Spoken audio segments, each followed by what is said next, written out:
නමෝ බුද්ධාය. අදත් ලස්සන වීඩියෝ එකක් අරගෙන ඔන්න මම ආවා. ඉතින් මේ වීඩියෝ එකටත් ආරාධනා කරන්නේ අපේ උත්පල අක්කා මල්ලි ගොඩක් අයට තියෙන ප්‍රශ්නයක් තමයි මේ පිළිකා රෝගය ගැටලුව පිළිකා රෝගීන් කොහොමද මුහුණ දුන්නේ? ඔයා මුහුණ දුන්න ආකාරය වඩපොතු ගුණය කොහොමද ඒ රෝගයත් එක්ක සටන් කරන්න ශක්තිය දුන්නේ? ඔයා කොහොමද හිත ශක්තිමත් කරගත්තේ? ඔන්න ඔය කාරණා කතා කරමු කියලා අපිට මට ආරාධනා කරන්නේ උත්පල අක්කියා. ඉතින් අක්කේ පෙහිවින් ස්තුති ඔයාට මේ වීඩියෝ එකේ තම්බ්නේල් එක පවා එයා හදලා දුන්නා. මල්ලි මේක අපි හදමු. ඔයාට දැනෙනදී ගොඩක් අය බලාගෙන ඉන්නවා. ඒ රෝගිය පිළිබඳ ගොඩාක් අයට මේක පිළිබඳ වැටහීමක් නැහැ. ඒක නිසා ශක්තිමත් කරගන්නේ කොහොමද හිත කියන දේ කතා කරමු කියලා. ඉතින් මම කතා කරන්නම් මගේ රෝගිය පිළිකා රෝගය හැදුන හැටි හැදුනේ කොහොමද කියලා. මම දැනගන්නේ කොහොමද කියලා. මම ඉස්ලාම පිළිකාව කියන දේ දැනගත්තේ නැහැ. ඉස්ලාම මට චූරි ගෙඩියක් ආවේ දිවට යටින්. ඉතින් දිවට යටින් චූරි ගෙඩියක් දැවුනේවත් නැහැ කිසිම මොහොතක. ඉතින් මේ ගෙඩිය යම් කිසි වෙලාවක දත් පෙන්වන්නට මෙඩිකල් ටෙස්ට් එකකට මම ඉදිරිපත් වුණා. එතනදී වාසනාවක උරුමය කියන්නේ අපේ ගෙවල් ගාව ඉන්නවා ඩෙන්ටල් ඩොක්ටර් කෙනෙක්. එයාට තමයි මාව හම්බුනේ. එයාම තමයි මගේ මේ රෝගිය හඳුනාගත්තේ. මෙයා කිව්වේ කෙල ගෙඩියක් කියලා. ඒකට එයා කිව්වා ලොකු ඩොක්ටර් අපි දාලා බලමු කියලා. ඊට පස්සේ එකෙන් කෑල්ලක් අරගෙන ඔපරේෂන් එකක් කළා. අරගෙන ඉස්සලාම යවද්දී ඇවිල්ලා තියෙනවා 2020 තමයි පළවෙනි ඔපරේෂන් එක කරේ. ඒතකොට දන්නේ නැහැ කොරෝනාත් එක්ක මෙහෙම ලෙඩක් තිබිලා කියලා.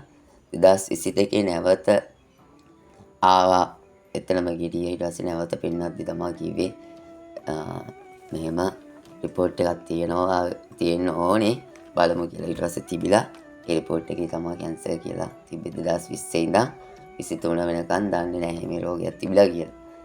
ඊට පස්සේ 21 තමයි 23 ජනවාරි 2 වෙනිදා හොස්පිටල් ඇඩ්මිට් වුණා. එතකොට ICU බුක් කරලා ඔපරේෂන් එකට සියල්ල රෙඩි ඉලා. ඉතින් ඔන්න ඔය අතරේ මම සිහිය නැති කරන මොහොතේ උතුම් පුදුගුණ සිහි කරා. ඉතිපිසෝ ගාතාව සිහි කරා. ඉතින් ඔන්න සිහිය ඔපරේෂන් එක පැය 5ක් මගේ පැය 5කින් පස්සේ කෙලින්ම දැඩි සත්කාරයකගේ දවස් 5ක් මැෂින් වලින් ජීවත් වුණා. මට ඒ මැෂින් වලින් හිටියත් මට කැස්ස වෙනවා. සෙම හිර වෙනවා. අර සෙම මැෂින් දාලා තමයි අදින්නේ. අනේ තරම් දරුණු විදිහට මම වැටිලා හිටියේ. ඊට පස්සේ ඔන්න දවස් 5 ඉවර වුණාට පස්සේ මම සාමාන්‍ය වාට්ටුවට ඇතුළු කරනවා. කුරුණෑගල රෝහලේ ශික්ෂණ රෝහලේ සාමාන්‍ය වාට්ටුවට ඇතුළු කරනවා. ඉතින් ඇතුළු කළා ඒ ඇතුළු කරපුවට පස්සේ මට කතා කරන්න බෑ. නහයෙන් බට දාලා මොකද කටින් කන්න දෙන්නේ නැහැ ඔපරේෂන් එක නිසා විස බීජයයි කියලා නහයෙන් බටේ දාලා තමයි බොන જાති දුන්නේ. ඔන්න ඔය බටේ තමයි ලොකුම කර්මය. මොකද නහයේ ඉඳන් ආමාශය වෙනකන් ඔය බටේ යවනවා. ඒ බටේ තිබ්බත් මම දියර જાතියක් එකකින් ගත්තා මට වොමිට් වෙනවා. මොකද උගුරේ ඒ බටේ ගෑවෙනකොට මට වොමිට් වෙන්න ගත්තා. මට ඒ දවස්වල කතා කරන්න බෑ. මම පොතක් අරගෙන පෑනෙන් ලියනවා. මට කියන්න ඕන දේ පෑනෙන් ලියනවා. ඒ තරම් දැඩි දුකක් විඳපු කෙනෙක් මම. පෑනෙන් ලියලා ඉවරලා අම්මට නැත්නම් ඩොක්ටර්ස්ලට නර්ස්ලට පෙන්නනවා. ඉතින් ඩොක්ටර් ආපු වෙලාවක මම පෑනෙන් ලියලා පෙන්නවා මගේ බටේ ගලවන්න මට බෑ අමාරුයි කියලා. ඩොක්ටර් කිව්වා තව දවස් 7ක් විතර තියලා ගලවන්න. මොකද ඔයා අටින් බොන්න ගත්තොත් විස බීජයයි කියලා. හැබැයි මම අදිෂ්ඨානයක් කළා. මොකක්ද අදිෂ්ඨානය? අපේ ගෙවල් ගාව තියෙනවා මෙහෙණින් වහන්සේ නමක් වැඩ සිටින ආරාමයක්. මම අම්මට පොතේ ලියලා කිව්වා අම්මේ තාත්තට කියන්න නැත්තම් කාට හරි කියන්න පිරිත් පැන් ටිකක් මට ගෙනත් දෙන්න කියලා. මම අදිෂ්ඨාන කළේ මේ පිරිත් පැන් බොනවාමම ඒ පිරිත් පැන් බලයෙන් හිට දවසේ අනිවාර්යෙන් මේ බටේ ගැලවිය යුතුයි. ගලවනවාමයි කියලා අධිෂ්ඨාන කළා. හැබැයි ඒ පැන් හවස ගෙනාවා. පිරිත් පැන් ගෙනලා හවස ගෙනලා බීව්වා. බීලා ඉවරනට පස්සේ ඔන්න පහුවදා ඩොක්ටර් කියනවා, ලොකු ඩොක්ටර්ම කෝල් එකක් අරන් කියලා තියෙනවා මගේ නායෙන් දාලා තියෙන බටේ ඉවත් කරන්න, එයාට කටින් පානය කරන්න කියලා. හරිද? ඔන්න ඔය වගේ ආශ්චර්යමත් සිදුවීම්. බුද්ධ බලයේ අධිෂ්ඨානය, පිරිත් පැන්වල බලය තාමත්ම ආශිර්වාද ජනක, හාස්කම් ජනකයි. ඔන්න ඔහම ඉන්නකොට මම දැන් නැවත ටිකට් කපන් ගෙදර ආවට පස්සේ ඔන්න ඊළඟට කරන්ටලන මහරගම අපේක්ෂා රෝහලට ඇතුල් වෙනවා. ඊට කලින් මගේ ඥාතිවරයෙක් මාර්ගයේ ඥාතිවරුන් මාර්ගයේ අපි අඟුලිමාල සෑයට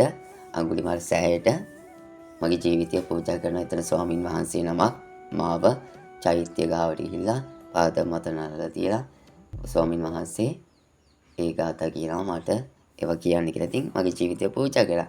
ඉතින් අද මම ජයමුනින් දස ගාථා රත්නය නිසා අද ජයග්‍රහීව නැගී සිටලා තියෙනවා. මගේ ශක්තිය මේ ශරීරයට මේ උතුම් බුදුගුණ බලය ශක්තිමත්. අපට ජීවිතය කියන දේ කවදා නැති වෙයිද කියන්න බෑ. හැබැයි ඉන්නකම් අපි සතුටින් ඉන්න ඕනේ. අපි ශක්තිමත් වෙන්න ඕනේ. කිසිම මොහොතක මේ ලෙඩේ විතරක් නෙමෙයි ඕනම ලෙඩ අනේ මට ලෙඩෙන කියලා ඉන්න බෑ. අපේ වටා කළු ශක්තියක් එකතු වෙනවා. එතකොට අපිව වැටෙන්නම තමයි බලන්නේ. මොකද මගේ පුංචි මගේ ලොකු තාත්තා කැන්සර් රෝග වලින් පීඩා විඳපු දෙදෙනෙක්. ඒ දෙන්න දැන් ජීවිතුන් අතර නෑ. 2021 එක්කෙනෙක් නැති වුණා. 2021 එක්කෙනෙක් නැති වුණා. එයාලා වැටුණා මනසින්. එයාලා ජීවිතෙන් සමුගත්තා. අදටත් මම ජීවත් වෙන්නේ. මම ශක්තිමත් වුණා. මට පිරිසක් ඉන්නවා, මට කට්ටිය ඉන්නවා කියලා ශක්තිමත්. කවදාවත් වැටෙන්න එපා. අපිට පුළුවන් නැගිටින්න. මම නැගිට්ටනම් ඔයාලටත් පුළුවන්. මේ ස්වභාව ධර්ම මේ විශ්ය අපේ ජීවිතේට ප්‍රාතිහාර්ය ගෙනලා දෙනවා. ඉතින් මම කතා කරන්න ඕනේ පිළිකා රෝගීන් වැළකීමට නම්. පිළිකා රෝගීන් ස්පොන්චි හරි සහනයක් ලබා ගන්නට බෞද්ධ අපිට පිළිවෙත් තියනවා කරන්න. නේද? බෝධීන් වහන්සේගේ අපි හටගෙන බෝධීන් වහන්සේගේ පැලවි තියෙනා වූ පිළල තියෙනවා. මේ පිළල පිළිකා රෝගියක් නෙමෙයි ඕනම කෙනෙක්ට ගලවන්න පුළුවන්. ඒ පිළිල අයින් කරන්න පුළුවන්. නේ? බෝධීන් වහන්සේ පිරිසුදු කරන්න පුළුවන්. ඊට පස්සේ චෛත්‍යරාජයන් වහන්සේලාගේ ඒ මාළුවේ ඒ චෛත්‍යවල තියෙනවා ඒ වල් පැලෑටි ගලවන්න පුළුවන්. හැබැයි ගලවනකොට හිතන්න ඕනේ මම නිරෝගී වෙම්ම මගේ රෝගී සුවපත් වෙම්ම කියලා. බෝකල අතු ගන්නට වැඩිය හොඳයි කියනවා බෝපත්‍ර අතින් ඇහිඳිනකොට. ඒ ඇහිඳින බෝකලය පාසා අපි ප්‍රාර්ථනා කරන ඕනේ අපේ සියලු රෝගයන් සුවපත් වේවා. මට දැන් වැළඳී තිබෙනා වූ ඉදිරියට වැළඳෙන්න තියෙනවා වූ සියලු රෝගයන් සුවයෙන් සුවපත් වේවා කියලා අපි ප්‍රාර්ථනා කරන්න ඕනේ. ඔන්න ඔය කරුණු කාරණා මම අද කතා කරේ. මේ වැඩසටහනින් ඉතින් උත්පලක් කියවට ගොඩක් පිං තවත් කෙනෙක්ට දැනුවත් කරන්නට මට ආරාධනා කරලා මගේ රෝගීන් මං ජයග්‍රහණය කළ හැටි කොහොමද කියලා. ඉතින් අද ලස්සන වීඩියෝ එකක් ඔයාලට ගෙනාවේ. මේකෙන් පිළිකා රෝගය ඇතුළු සියලු රෝගීන්ට සහ හිත ශක්තිමත් නැති කෙනෙක්ට ශක්තිමත් සියලු ප්‍රශ්න වලට බාධකවලට මුහුණ දෙන්නේ කොහොමද කියලා කතා කරේ. ඔයාලට පුළුවන් මම ජයග්‍රහණය කරා වගේ සෑම දෙකින්ම ජය ගන්න. මේ අපි ගෙවන මේ පුංචි කාලය සතුටින් පරිස්සමින් ගෙවමු. ඔයාලා ඔක්කොටම සම්මා සම්බුදු සරණයි.